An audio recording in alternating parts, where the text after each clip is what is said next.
Action. Welcome, Bill, to Integration Love Story. We are really glad to have you here today. And I can keep talking about you and what you did for like hours, but I would love to give you the mic and please introduce yourself to our audience. Thank you very much for inviting me along. And yes, my name's Bill Chesnut, and I'm living in Melbourne, Australia. But I have a slight Kentucky accent. That's a different story. But But please dig into that. What's the story yep. about moving from Kentucky to Melbourne? So actually, it's more. I'll dig into how I got started with this. And it's interesting because in university I started out as a photojournalism major. Okay. But I switched to computers about halfway through. Got involved in a co-op program with the U.S. government, and ended up spending 11 years in the U.S. government as an IBM systems programmer, working on mainframes. Okay. Part of that was a posting to Australia, where I met my wife, who's Australian, at a scuba diving club in Melbourne. So that kind of is how I ended up back in Melbourne. But I basically spent 11 years working on the mainframes. So I've been in the IT industry now 42 years. So that's a fair whack of my time. It's been a while. Yes. But so 11 years on the mainframes, then I jumped into PCs. I decided it was time. In about 94, I decided it was time to get out of the mainframes and move on to PC. Started doing some Visual Studio programming and some SQL Server programming. And then bit of consulting along that same same Visual Studio. It wasn't Visual Studio yet, really, but it was the like C++ and C. Moved to Australia in 2000, and basically got involved with a company here that was doing the Dynamics before actually Microsoft bought them. Okay. So we started doing. So I did the bit of integration for them with basically SQL and SSIS. Okay. Yeah, that's and then we had a client that was a retail store, and they wanted to collect all of their transactions to look at the data that they had in Dynamics. And their parent company gave them point of sale terminals that didn't have that capability. Okay. So we had to come up with a design, and it was funny. I was reading about BizTalk 2000, and basically thought, it uses message queuing, so that'll handle the stores that have bad communications, so that things can queue up and things like that. So yeah, I did a big dive into BizTalk 2000 with them. So that's basically how I got started in that's really BizTalk. interesting thought how you actually thought outside of the box back then and started to look Yeah. around. Maybe there were not much option around back then. I don't know. Yeah, the fact that it worked in conjunction with message queue and things like that, because at that point in time, their communications was like a very slow ISDN lines and things like that. So, and we had all these transactions that we had to pull to come in and look at their sales. So, and that evolved a little bit. And then I kind of moved on from that company to a .NET startup. So I got involved in .NET in the beta of 1.0 here in Melbourne. There was a fairly strong community. So I got involved in that, and then went to work for a startup .NET group that was doing .NET consulting and .NET training. So I got involved in the training piece from that. That was a company it was Monash.net, which is one of the universities here, but it wasn't. It was one of the founding members was from that university, Yeah. but it ended up getting changed, its name changed to Redify.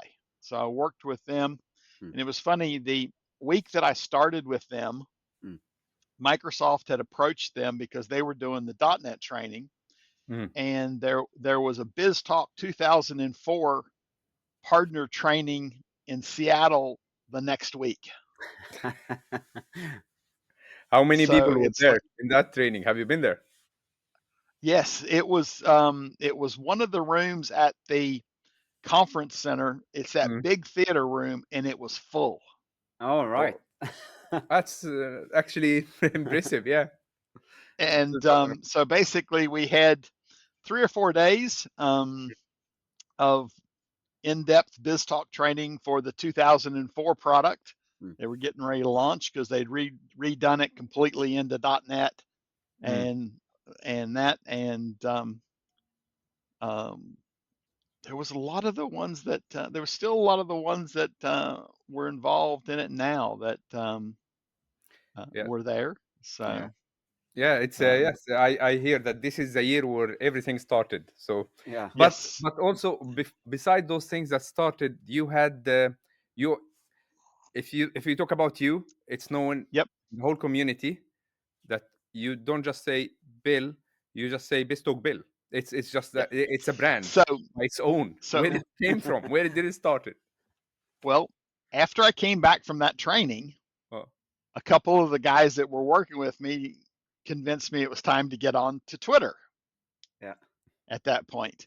And they said, BizTalk Bill, and that it just clicked. So I registered, went on to Twitter, registered as BizTalk Bill, and that's basically been the way ever since. I'm just, I've got a few more years to work, but I'll retire about the same time BizTalk will, I think. So.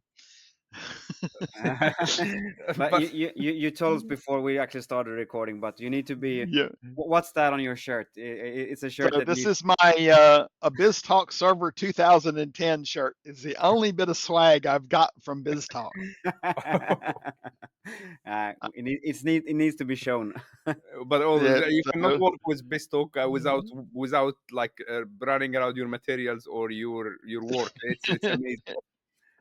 so and I did a little bit of stuff with Quick Learn early on around some of the training because they'd built a lot of some the Microsoft training.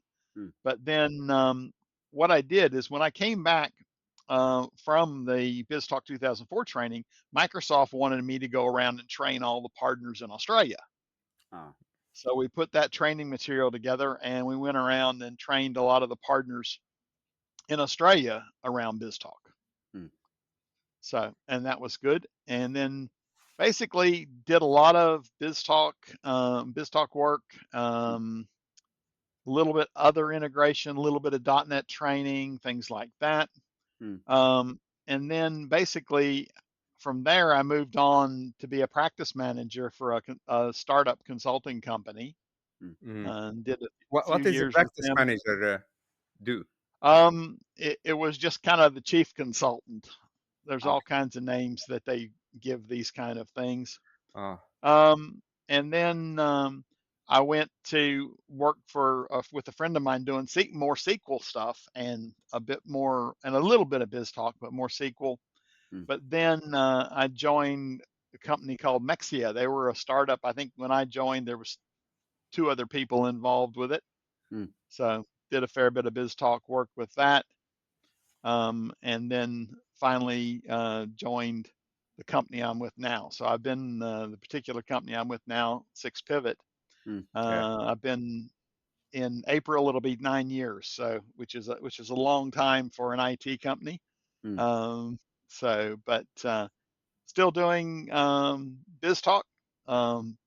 It's funny. The majority of the work with BizTalk has been recently is upgrading from older versions of BizTalk to 2020 because their security folks decided that the old SQL and the old Windows weren't supported anymore, so they needed to upgrade. Yeah. So I was just going to ask you on how many percentage of your day actually consists of BizTalk today. Today, it's probably a couple of days a month Yeah. at most. Yeah. It's a little bit like the upgrades, they take a little while to do and things like that. But most of it, I've got one client I'm still deploying BizTalk applications for, Mm. but I'm desperately trying to get them onto Azure integration. Yeah. Okay. So, but they're going to get there shortly. But Mm. basically, that's kind of what I do. So a Mm. lot more Yeah, Azure it's integration interesting these how days. you, Mm. yeah, it's interesting how you have been like navigating through all of those things. But like you said something that's interesting. I don't want to let it go. I want to get back to it Mm. again. Yep. And you said like the 9 years is too long for an IT company. Why? Well, no, it's just in Australia, Hmm? people tend to move a lot more often Mm. Okay, around companies. Because basically, one of the advantages we have is we have government supplied healthcare Mm. and things like that. So, like in the where I lived in the U.S., you really depended on your employment to provide your healthcare and things like that. Yeah. So you tended to stay longer in places. But over here in Australia, it doesn't matter as much. Yeah. So people tend to move around a bit more. Yeah. So yeah, I am. Yeah, I'm just quite because I don't understand why people move so much and why things like I think we are missing some kind of stability in the market in some places because if people tend to stay longer, they will be understanding more. They will be more yeah, innovation. Mm. yeah, and I think that's a problem. Probably the key to it there in is that people will get into a company Mm. and be on their kind of adoption phase of something and Mm. Yeah. helping them basically with leading edge stuff. But if that company doesn't keep up with the Mm. Mm. technology, Mm. then they get bored. They want to go and play with the new stuff, play with the latest stuff. And then that's why they tend to move around, especially because one of the things I've done in Australia is I've been really involved in the .NET communities and the meetup groups and things like that pretty much ever since I got here. Mm. And so basically, we had a .NET group, we did a BizTalk group. Mm. We've turned that BizTalk group in now to a once a month webcast, so Mm. integration down under. Mm. That's on YouTube. We've got all of our videos and stuff up there from all the different people that have been involved in that. Mm. So it's been really good on that side of things. Yeah. But yeah, so I really like your point of view because if you don't drive innovation, those people that's actually interested in this field, they want like play with the new toys. They want to see yep, the new things. Mm. They want to be more. They want to let their brain go. And if you are leading them yep, with the corporate mindset, Mm. you yep, you you just scare them away, basically. And right. But yeah, also there's a it's a funny discussion also. I think it's an interesting discussion because I mean if you get hold of a BizTalk app BizTalk solution today and you set one of the new mm, IT people in there, they will find it not so interesting in a short time. That's my opinion. But how can we keep BizTalk and Azure integration or the integration area to be interesting? You would say the I most mean, interesting. Yeah. well, I mean, one of the things that's kept me involved in integration is the simple fact that most of the time, every integration you approach is different Yeah. because you're dealing with different systems on the end. And I think a lot of it comes down to the fact that people have moved to best of breed for like their ERP system or their CRM system or their accounting and things like that. Mm. So the one thing that you have to do is hook those systems together. Mm. Yeah. And that's where every time you go to do something, you're basically it's something new. It's not Yeah. mm, typically you're not going so like if you work for like a Dynamics or a Salesforce type company, you are doing the same type of integrations every time. But Yeah. just as a consultant, it's a different. You're going into different environments all the time. You're going doing different integrations, Mm. those kind of yeah, things every time you're doing something, Mm. and that's what keeps me basically enthused with Mm. integration is that you're always solving a slightly different problem. Yeah. yes. That's why we all. That's why we all. And I just want to back up where you said like the first time you actually started looking at BizTalk, it for me it didn't sound like you were looking for a specific technique. You were looking for solving a problem. Yes, it was. Yeah. It was wanting to have something that had some built-in queuing. Mm. So the early BizTalk worked really good with MSMQ. And that worked because the client, they had NT4 servers at each store. So they could pull the transactions in, throw them into a message queue, and then if the communications were down for a couple of days, it wasn't a problem. Then they would come through later on. Yeah. So Yes. it actually, the design of that system actually caused more problems, but because the point of sale they were using, if you went and searched for a transaction yesterday, it dumped all of yesterday's transactions back in to the system. Yeah. So you had to do some deduping and things like that to get it. But it was really decided at that point in time, we really had a choice of either writing something in Visual C++, early .NET, or SQL. Yeah. And the fact that there wasn't an easy way to connect message queue to SQL at that point.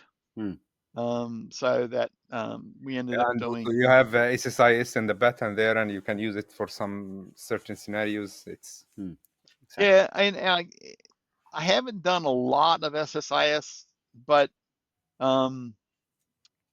it's that batch side of things. But what they wanted is instead of a daily transaction feed from these, they wanted hourly. Yeah. Because their business was very driven by the profit margins of the items. So some of the items had very low profit margins and high throughput.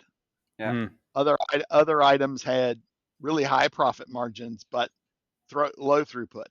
Yeah. So they couldn't look at the daily sales numbers and know whether they made money or not. Yeah.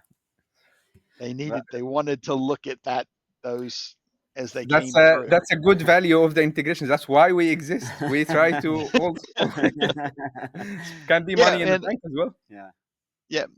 But I mean, I still think though the hardest thing I'm coming up with on integration, and this is a BizTalk problem, this is a Azure integration problem, any of those, is mapping the data.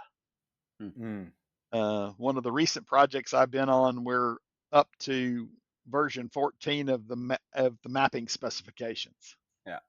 Because they keep changing their mind on what they want and how they want it. It's funny that you said it, because I mean, we were at the event last week, and we were just talking about the integration field and the market, and we talked actually about. I asked the question to Ahmed regarding how can mapping specifications be such a big problem? But how can it be so time consuming? Yes, because the mapping itself, the work itself is not much. I mean, if you start with integrations and you see like this mapping demos, you see like a first name, last name to full name, and then you say, oh, that's mapping specification. But then you just when real life, it's not first name, last name, full name. It's something else. Well, the things I've seen is that when you're coming from some of these SaaS products, they have so much stuff interconnected, and you're trying to take that data somewhere, and that whole how they're connected and how you want to move that to the other system is the big challenges. And that's what this one's been. This particular one is that they thought they were connected one way. When we dove into the data, they're connected a completely different way. So then you have to go get additional data and additional tables and all of the ways that these stuff connects together. Yeah. And that's the biggest challenge with a lot of them, is that depending on the company you're working with is how well they know their systems. Yeah. Yes. They know how to sit down and use them, but when you start trying to pull data out of them, they don't understand how it's all connected. That's actually a really good, because then because that's what I was trying to tell also Robin here. Yeah. The first thing we should all as integrators or companies do is to go in and start to actually ask questions. Do they really understand their data? Can we map this? Can we create some kind of a full picture out of that, and then talk to them out of that picture? Yeah. Because you cannot you cannot go through entity by entity like that. That's just time consuming, and it's too much. But speaking, I mean, you have been working in the integration field for a very long time, and you probably had some requests of integration work that's been both interesting and in sometimes even weird. Can you talk about some kind of request where you felt like, what? the weirdest one? The weirdest request you got? That's a good question. I don't know if I've had that many weird requests, but I guess one of the big challenges I've always had with any of the tools though is people that want to maintain order in how things happen.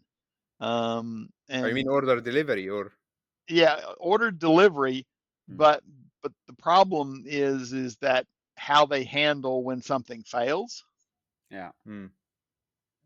Because if you've got a high throughput system, you don't want it all to come to a halt because one message fails that controls the order.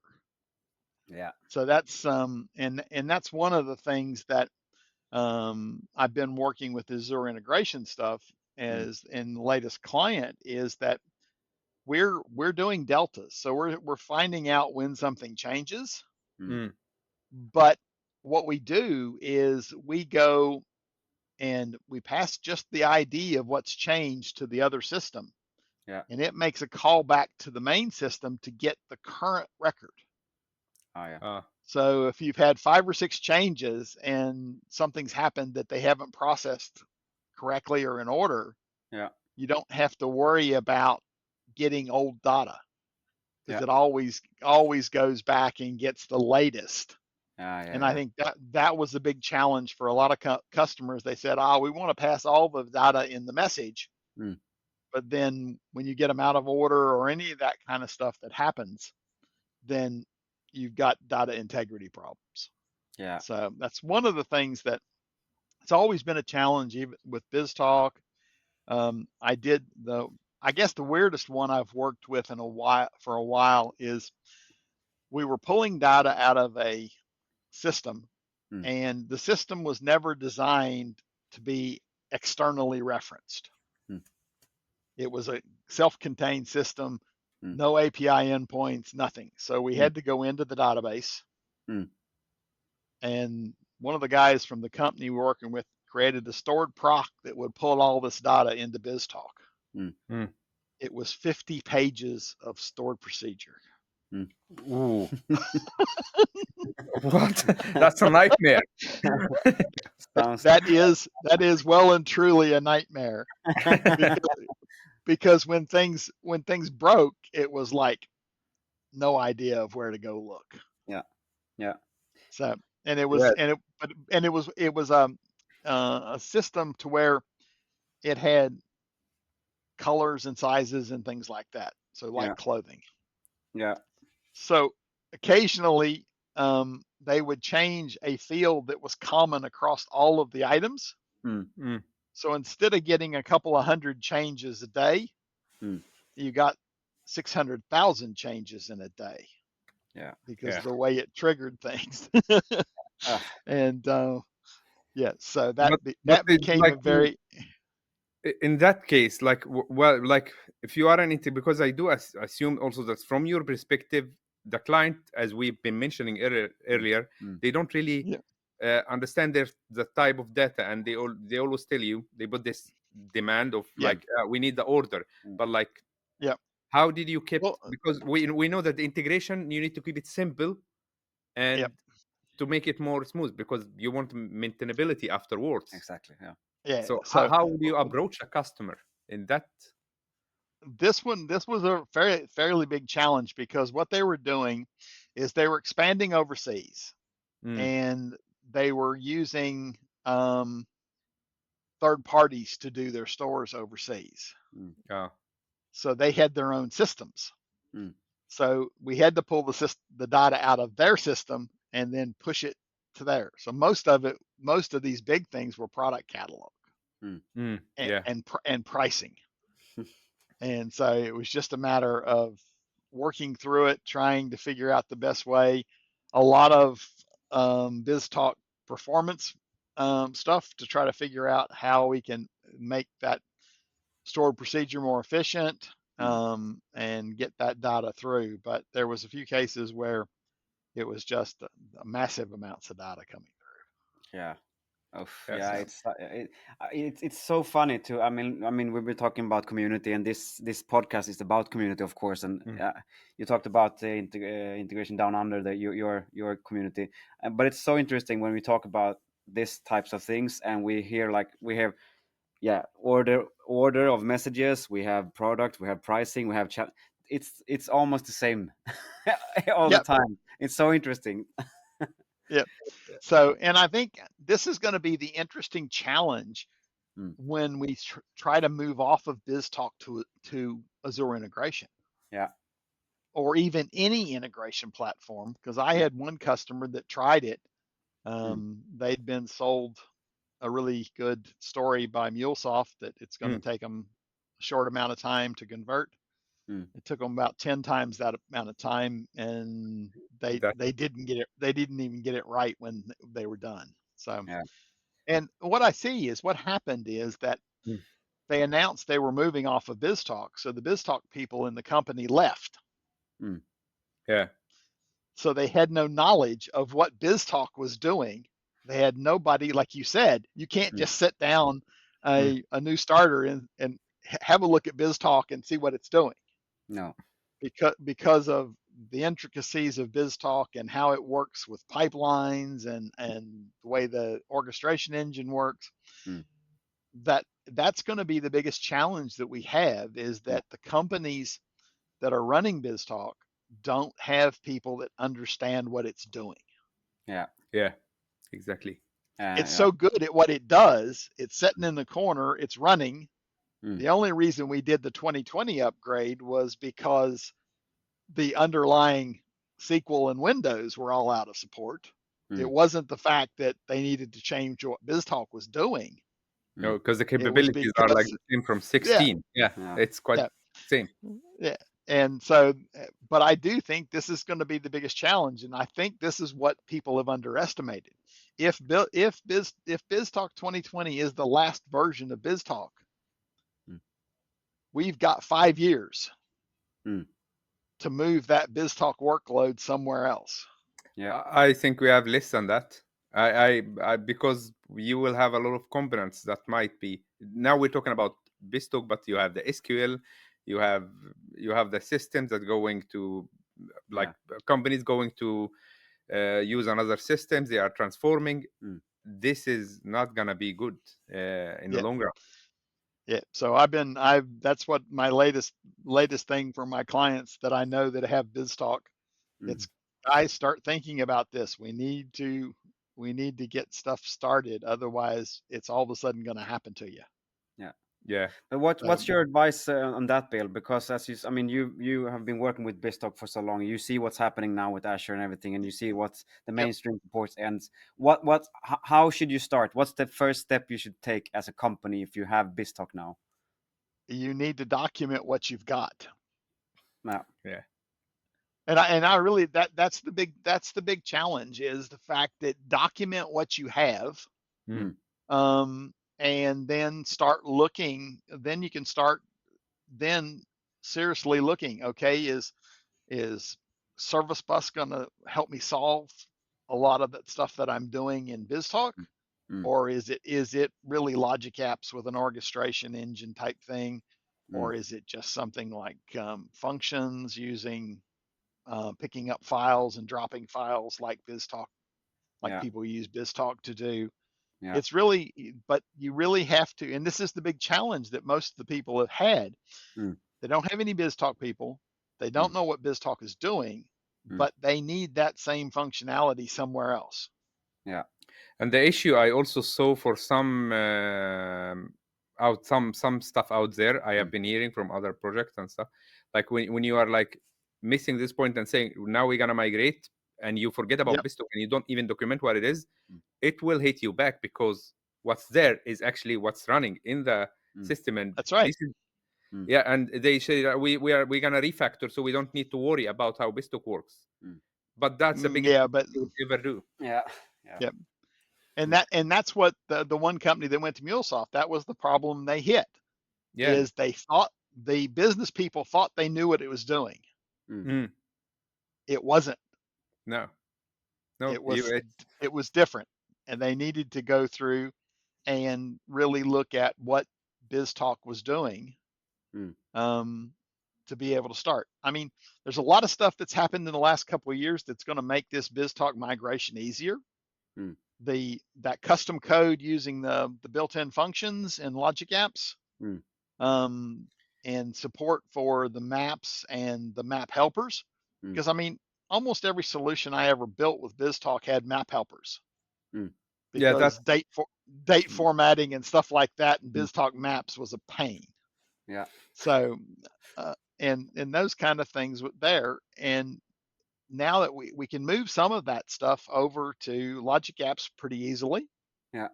Some of the latest stuff that Harold's been working on with around the XML as Yeah. a first class piece in BizTalk and the Logic Apps, Mm. that's going to help. But again, you've got to have that grasp of what it's doing. Yeah. yeah. And you know what is the issue also that I found out there a little Mm. bit, when you are approaching this from you, if you are not BizTalk Bill, Mm. or like are like someone else out there that have been having from BizTalk, Yeah. you will ignore BizTalk because you don't have the skill. You don't really look at it, and then you think that you can redo the exact same things in Azure. And that was what was my next question actually. What's your advice, or what's your I mean, it's not an advice, like what's your take on a one-to-one migration? If you have the BizTalk and you try to do an exact one-to-one migration. It really depends a lot of what that one-to-one migration is about. I mean, BizTalk was such a broad product. You Mm. could do so many different things with it. So that's why you really got to go and look at what it's doing. Mm. And the thing is, there may be some other tools. Like I know that one of my customers, instead of at first they were doing a lot of file movement with Mm. BizTalk, pick it up off one place and then send it out with SFTP or FTP. Mm. They've got other tools they can move those to Mm. that do a better job of it than anything that we can Yeah. do. Yeah. I mean, but there's still that piece that you really have to look at what BizTalk is doing. And I think in conjunction with that is you also have to look at the newer systems that they're trying to talk to. Mm.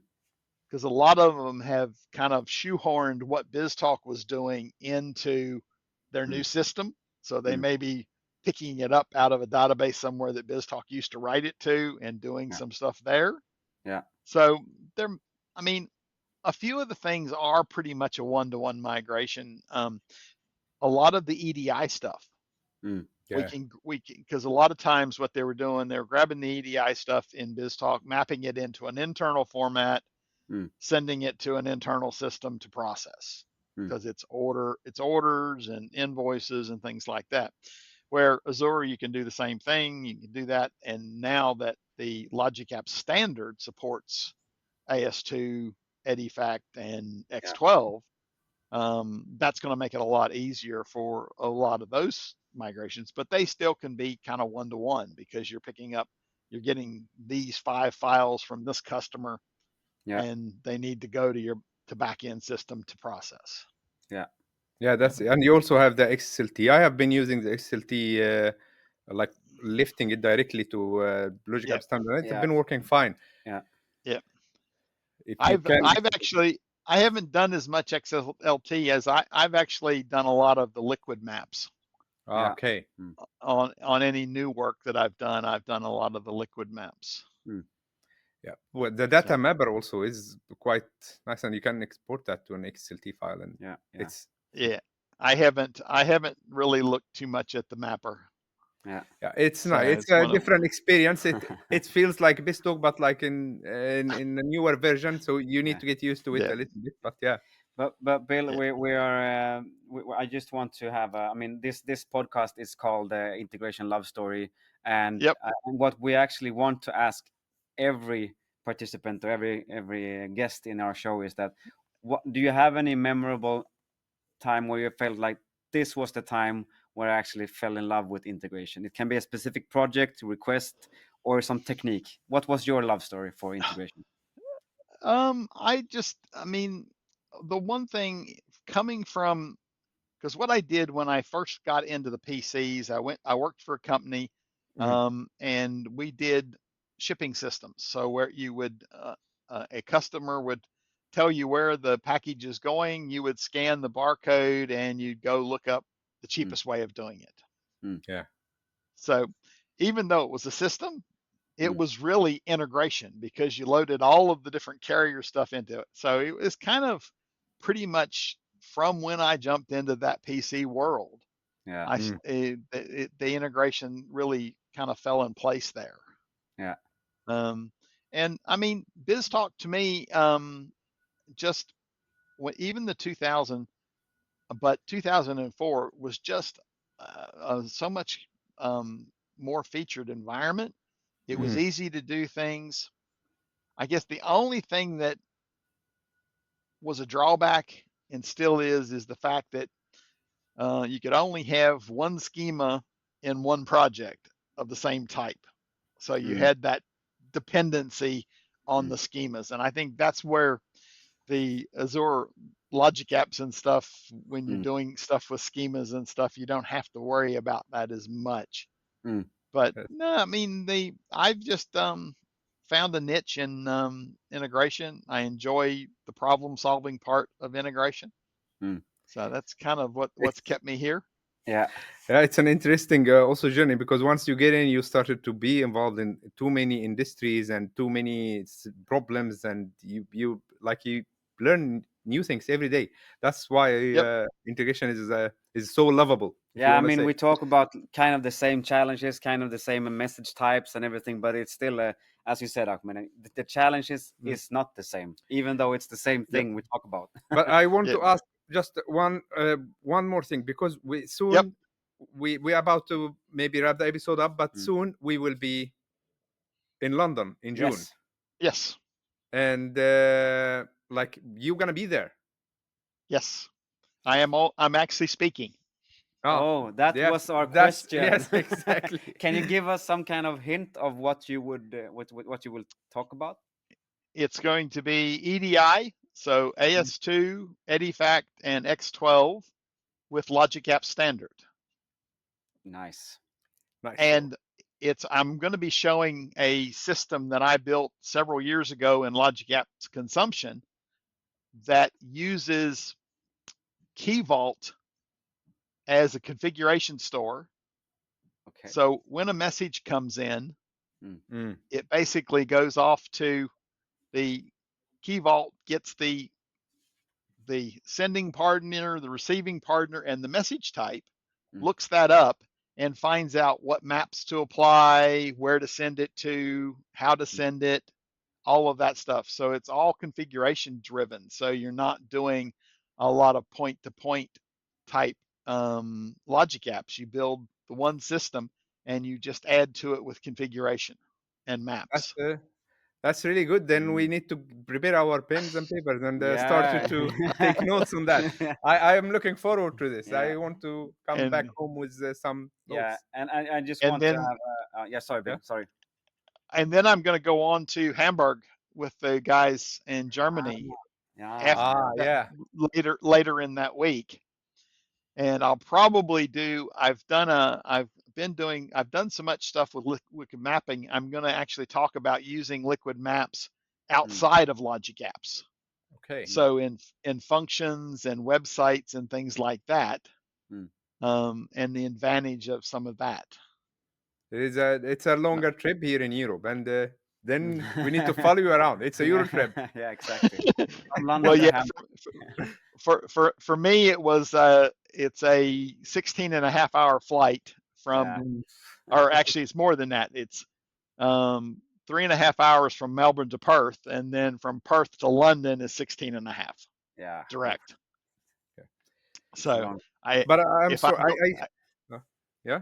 if I'm going that far, I want to stay more than 2 days. Yeah. Yes. I 100%. I did a trip, but I went London to Perth and stayed in Australia for 8 weeks. So yeah, Yep. I was there for the same reason. I don't understand the people who just go for one event and just go back, because it takes too much time. You need to Yep. have time to actually, your brain need to understand that you are in a new time zone now. Yeah. This takes time. See, last year it was good because I brought my wife with me, and Ah, then we did a bit around London after the conference, and then we Mhm. did um, uh, Zurich, Innsbruck, ah, and Vienna. Oh, nice. So before we came back, so that worked out good. So yeah. That's good. nice locations. But just one last, not the two last questions. But I Yep. have just okay. one thing But also. I just want to. Can you please, when you are not BizTalk Bill, I mean, what does BizTalk Bill do when you're not working with integration? I used to do a lot of scuba diving. I haven't done as much of that lately. But we've got a fairly large house block here in Australia, and we've got all the backyard planted in natives, so it's usually a bit of work around the house and things like that. Mm. And I tend to do a lot of that. I like to do it myself because I actually grew up on a small farm in Kentucky. Okay. Ah, So I got used to doing those kind of things and things like that. Mm. I've just bought a new 4-wheel drive. I'm fixing that up so that we can take some trips around Australia. Yeah. So when I was out in Australia on the posting from the US, I did a 30-day camping trip up in the Northern Territory. Oh, wow. nice. And that was before I met my wife, so she wants me to take her back to all those places. Ah, how nice. That's Nice. it's nice to recreate the memories and Yeah, put the yeah, right Yep, people in it also. yeah. That's yep, That yep. was my question, Ahmed. So now it's yours. Very nice. I no, but I cannot top that now. Now we went. But also I wanted to know, like, who would you like if you're gonna be challenging the next person? Mm. Then Yeah. um, that was an first of all, interesting one. if you can give a tips about the next person, Mm. let's just put a name out there. Who do we need to talk to? Who do we need to talk to? Yeah. Yeah. Have you talked to Mick Badrin yet? No. No. No. He's a Actually, no. he's a BizTalk guy. Started about the same time I did in Australia. He's based in Sydney, Yeah. Okay. so Well, Shout out to him, he's and we will talk yes. to and him. he's doing Azure integration stuff now too. Yeah. That's good. So Then we have, and yeah, then we will talk to him definitely. But Yeah. we are not sure if he's gonna be our next guest. But let's challenge Yep. the next guest with a general question. Yeah. Like, I guess one of the challenges I'm running into when I talk to customers that have development teams is they don't like the Logic App Designer and things like that. So they're almost instantly going to functions. yeah, So I guess that is the question to ask them is how you work with your customers to get them into the Logic App design Okay. experience and things like that. Because I mean, um, and the things that people that when you're talking to existing .NET developers, they're used to writing code. Mm. It was the same thing with BizTalk developers to start with, is that it was drag and configure as opposed to writing code. Mm. And that I think that's one of the challenges right now. The big advantage is that's why I've picked things like EDI, because EDI is hard to do in functions. yeah, Because there's a encode decode for all of the different formats that does the work for you. Mm. But in standard stuff, picking up messages off service bus, picking up files off the file system, any of that kind of stuff, it's a toss up whether you want to go functions or whether you want to go logic apps. So that's the challenge, I think, for the integration folks, is that and it's interesting because the whole idea, the fact that there's not a particular product like BizTalk in Azure. Yeah, that's And actually really interesting question. And I will tell you that came down from Scott Guthrie. He didn't want a silo. He wanted something that worked across all of Azure. Yeah. So that's why we have the different components that can be used and can be put together in different configurations. Yeah. Which is actually makes sense. But now I'm curious. I want to answer this question, but I'm not allowed to, since it's for me. We need to save for another episode. No, but I think that's open up the challenge for an article about that. I think I will try to maybe put it out there. Yeah. In some words, Yep. if I get to. Yep.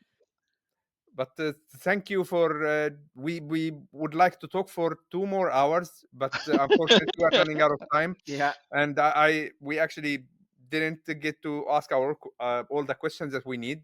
I have a bunch of other questions that we need to do. Yep. Yeah. But I hope that we can get the chance again to talk to you. Yeah. Yes, definitely. not a problem. And hopefully also we will get some answers for the question that we didn't ask in integration down under. Yeah. Maybe the topics will come up there. Yeah. Always big fan of that. Yeah. Shout out to integration down under from Definitely. Sweden. Definitely. Yep. So it's always good to do the community. It's interesting because I developed a cloud integration training course. It's 3 half days. And one of the guys in Sweden saw it, and I ended up delivering that course to them from Australia online. So Nice. It's a good market. Yeah, it's yep. Yes, thank you, and we are glad You're to welcome. have you, and hopefully see you again here soon. yeah, we'll definitely see you in London. Yes. Yes, we'll definitely definitely see everybody in London and catch up. Yeah. Thank you. Thank you so much, Bill.